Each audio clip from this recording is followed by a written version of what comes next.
Direct उसने हत्या नहीं किया है, लेकिन इनडायरेक्टली उसका हाथ है, यह सबूत है इस बात को कर लो। इसीलिए क्या पता नेपाल की पुलिस और प्रशासन और सरकार बिक गई होगी, क्योंकि यहाँ 1200 करोड़ के कंपनी का मालिक बैठा हुआ। आप दोनों की लड़ाई में छात्र को लाभ नहीं मिलेगा कभी, लेकिन उस व्यक्ति ने यहाँ क्या चाल चला सुन लीजिए। कोई रिस्पांस नहीं लिया क्योंकि वो चाहता था इन लोगों को परेशान करना।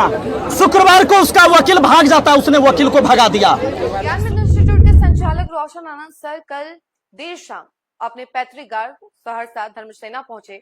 वहां पर लाखों लोग पहुंचे हुए थे, हजारों लोग वहां पर थे और काफी भीड़ नजर आ रही थी। और उस भीड़ में बचते बचाते वो अपने घर पहुंचे और अपने भाई के अंतिम संस्कार में सम्मिलित हुए। इस दौरान कई सारे नेता, कई सारे बड़े बड़े लोग वहां पर पहुंच रहे थे और जो रोशन आनंद सर के समर्थक है वो भी वहां पर नजर आ रहे थे। देखिए, जब से प्रिंस यादव की मौत की खबर सुनी गई और जब रोशन आनंद के भाई प्रिंस यादव की पार्थिव शरीर उनके पैतृक गांव पहुंची, उसके बाद से ही लोगों का हुजूम देखना शुरू हो गया था। कई सारे लोग वहां पे पहुंच रहे थे, लोगों का भीड़ लगातार बढ़ते जा रहा था और कल देर रात तो काफी ज्यादा भीड़ बढ़ गई थी और कई सारे लोग वहां पे मौजूद थे। और भीड़ को देखते हुए सहरसा पुलिस ने भी अधिक पुलिस बल की तैनाती की। वहां पर कई सारे पुलिस बल आपको नजर भी आ रहे होंगे, तस्वीरें भी हमने आपको दिखाई थी कि कितनी भीड़ थी। इतने भीड़ भाड़ में रोशन आनंद सर ने ये कहा कि पोस्टमार्टम दोबारा नहीं करवाया जाएगा। उन्होंने इस बात को खारिज कर दी और उसके बाद ही हम आपको बता दें कि पूरी तैयारियां शुरू की गई अंतिम संस्कार की। अंतिम संस्कार की जब प्रक्रिया शुरू की गई तो उस दौरान सभी लोग साथ में थे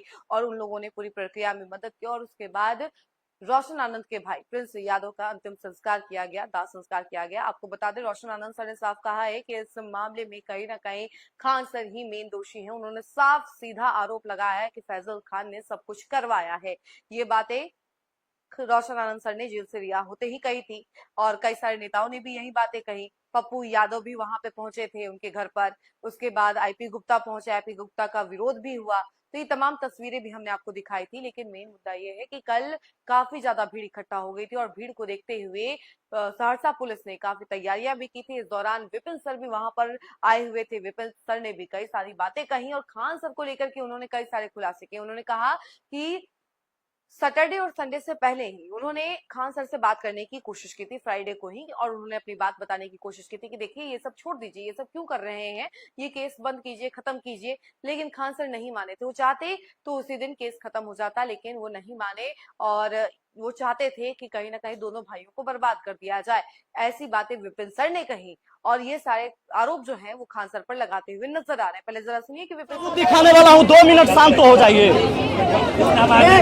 फ्राइडे को कोर्ट में पेशी थी, मैंने खान सर को मैसेज किया, मैं आपको चैट दिखाता हूँ और आप सब इतना जानते होंगे कि उस व्यक्ति को मैं लाइव क्लास में कॉल कर दूं तो भी मेरा कॉल उठाता था। उठाता है कि नहीं? वीडियो यूट्यूब पर पड़ा हुआ होगा। मैं लाइव क्लास में कॉल कर दूं तो वह व्यक्ति फोन उठाता था।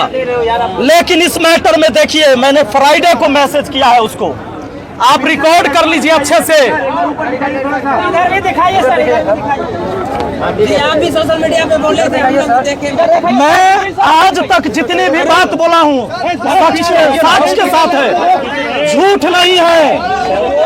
मैंने इसमें बोला था कि गुरुजी मैटर को समाप्त कर लीजिए, आप ही आगे आकर, क्योंकि रोशन आनंद सर जेल में थे। मैंने कहा आप दोनों की लड़ाई में छात्र को लाभ नहीं मिलेगा कभी, लेकिन उस व्यक्ति ने यहाँ क्या चाल चला सुन लीजिए।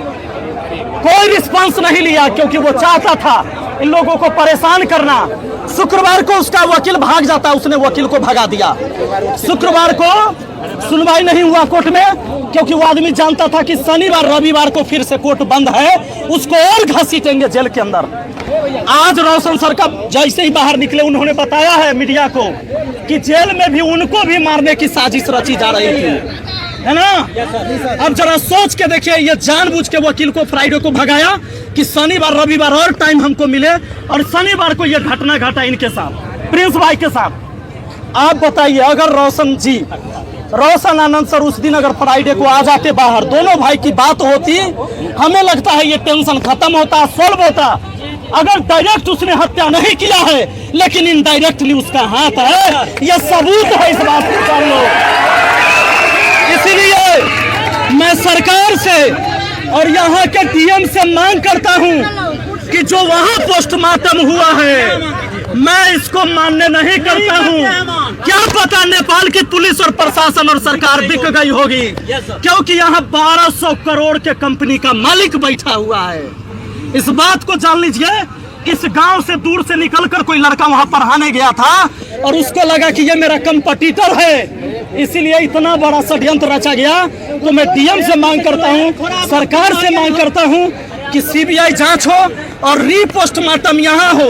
अपने बिहार में यहाँ पर इसकी रीपोस्टमार्टम होना चाहिए प्रिंस भाई का, और सीबीआई जांच हो इस केस में, और जो भी दोषी पाया जाएगा उसको फांसी की सजा होनी चाहिए, क्योंकि एक परिवार उजाड़ा है, पूरे परिवार को उजाड़ दिया। अरे भाई ताली बजाने का समय नहीं है मेरे भाई। सुना कि विपिन सर ने क्या कुछ कहा है। उन्होंने खान सर के ऊपर कई सारे आरोप लगाए हैं और कई सारे खुलासे वो करते हुए नजर आए हैं। वो भी धर्मसेना पहुंचे हुए थे रोशन आनंद के भाई प्रिंस यादव के अंतिम संस्कार में, और उस भीड़ में वो जमा होकर के कई सारे लोगों को संबोधित करते हुए सारी बातों का खुलासा कर रहे थे। इस खबर में फिलहाल इतना ही। ऐसे तमाम अपडेट के जुड़े रहे हमसे और देखते रहे न्यूज़4नेशन। धन्यवाद।